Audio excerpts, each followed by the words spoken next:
4ஆம் வகுப்பு மாணவிக்கு பாலியல் தொல்லை கொடுத்த புகாரில் தனியார் பள்ளியை சூறையாடிய கிராம மக்கள். பள்ளியின் நிர்வாக இயக்குநர் உட்பட 4 பேர் கைது. பள்ளி முதல்வர் சரணடைந்தார்.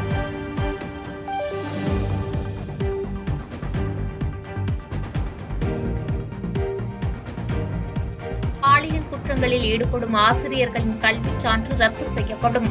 பள்ளிக் கல்வித்துறை அமைச்சர் அன்பில் மகேஷ் பொய்யாமொழி எச்சரிக்கை. சொல்லாமல் கூட இருக்கக்கூடிய சூழ்நிலை இருக்கிறதுனால தான் ஒவ்வொரு ஸ்கூல்லையும் பார்த்தீங்கன்னா இந்த மாதிரி கவுன்சிலிங் கொடுக்கணும். நம்ம ஆர்பிஎஸ்கே ஸ்கீம் மூலமாக ஒரு 800க்கும் மேற்பட்டிருக்கிற டாக்டர்ஸ் ரவுண்ட்ஸில் இருந்துகிட்டே இருப்பாங்க. அதையும் மீறி இந்த மாதிரி நடக்கும் பொழுது இது வன்மையாக இது கண்டிக்கக்கூடியது. அது சம்பந்தப்பட்டவர்கள் உண்மைத்தன்மை விசாரிக்கப்பட்டு அதில் உண்மை இருக்கின்ற அடிப்படையில் அவர்களுக்கு கடுமையான தண்டனைகள் கண்டிப்பாக அது வழங்கப்படும். டிஸ்மிஸ் பண்ணுறது, கடுமையான தண்டனை வழங்குறது ஒரு பக்கம் இருந்தது என்று சொன்னாலும் அதையும் தாண்டி அவங்களோட எஜுகேஷன் குவாலிஃபிகேஷன் எதுவோ அதை உடனடியாக அதை கேன்சல் பண்ணணும். இனிமேட்டு அவங்க வேறு எந்த இதுக்கும் அவர் போயிடாதக்கூடாத அளவிற்கு ஒரு இரும்பு கரம் கொண்டு அது கண்டிப்பாக அது ஒடுக்கப்படும் என்பதை நான் தெரிவிச்சேன். அரசு மருத்துவமனைகளில் டயாலிசிஸ் சிகிச்சையை தனியாரிடம் ஒப்படைக்கும் திட்டம் இல்லை. மருத்துவத்துறை அமைச்சர் மா சுப்பிரமணியன் திட்டவட்டம்.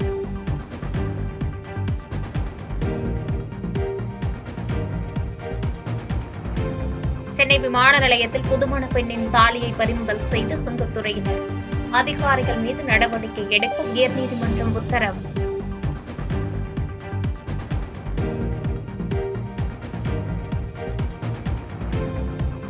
திருப்பத்தூர் அருகே புளியம்பட்டியில் நள்ளிரவில் வீடு புகுந்து மர்ம நபர்கள் வெட்டியதில் திமுக ஊராட்சி மன்ற துணைத் தலைவரின் மனைவி உயிரிழப்பு. படுகாயங்களுடன் மீட்கப்பட்ட ஊராட்சி மன்ற துணைத் தலைவர் மருத்துவமனையில் அனுமதி.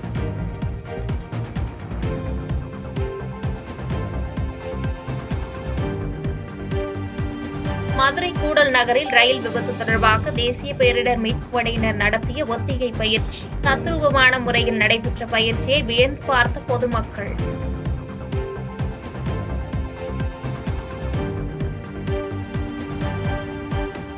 பாலியல் குற்றங்களே நடைபெறாத நாள் இல்லை என கூறும் அளவுக்கு தமிழகம் மாறியுள்ளது. பெரியவர்கள் முதல் சிறியவர்கள் வரை பெண்களுக்கு பாதுகாப்பு இல்லை என்று அண்ணாமலை கண்டனம்.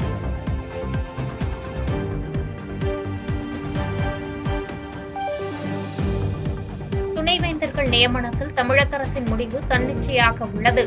உயர்நீதிமன்றத்தில் ஆளுநர் தரப்பு விளக்கம்.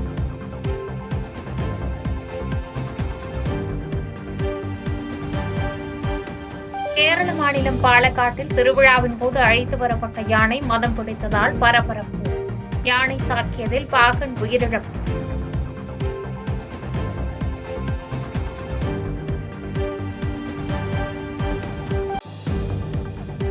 மசோதாக்களுக்கு ஒப்புதல் அளிக்காதது தொடர்பான வழக்கில் ஆளுநர் ஆர்.என்.ரவிக்கு உச்சநீதிமன்றம் சரமாரி கேள்வி. மசோதா மீது முடிவு எதுவும் எடுக்காமல் நிறுத்தி வைத்ததால் அடுத்து என்ன என்று கேள்வி எழுப்பிய நீதிபதிகள்.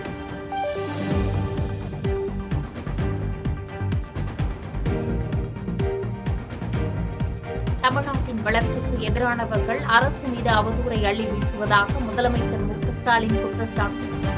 மக்களுக்கு நன்மை இருந்தால் விமர்சனங்களை ஏற்றுக்கொள்வேன் என விளக்கம்.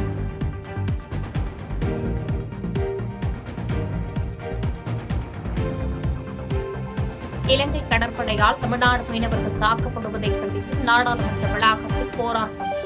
திமுக, காங்கிரஸ் உள்ளிட்ட கட்சி எம்பிக்கள் பதாகைகளை ஏந்தி முழக்கம்.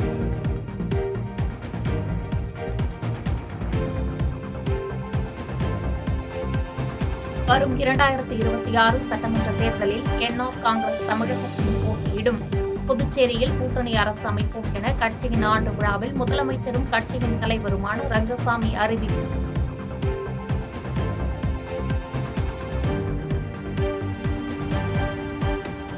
வேலூர் அருகே ரயிலில் கர்ப்பிணியிடம் பாலியல் அத்துமீறலில் ஈடுபட்டவர் கைது.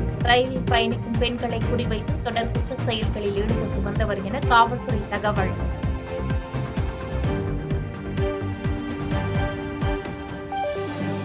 ஓடும் ரயிலில் கர்ப்பிணிக்கு பாலியல் தொல்லை அளிக்கப்பட்ட சம்பவத்திற்கு எதிர்க்கட்சித் தலைவர் எடப்பாடி பழனிசாமி கண்டனம். வக்கிர புத்தியுடைய கயவர்கள் மீது மிக கடுமையான சட்ட நடவடிக்கை எடுக்க தமிழக அரசுக்கு வலியுறுத்தல்.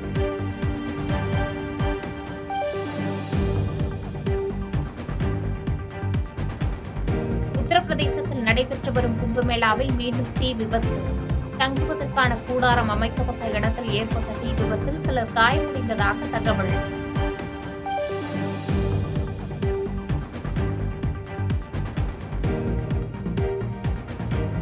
சர்வதேச குற்றவியல் நீதிமன்றத்திற்கு பொருளாதார தடை விதித்தார் அமெரிக்க அதிபர் டிரம்ப். அமெரிக்கா மற்றும் இஸ்ரேலுக்கு எதிராக செயல்பட்டதாக குற்றச்சாட்டு.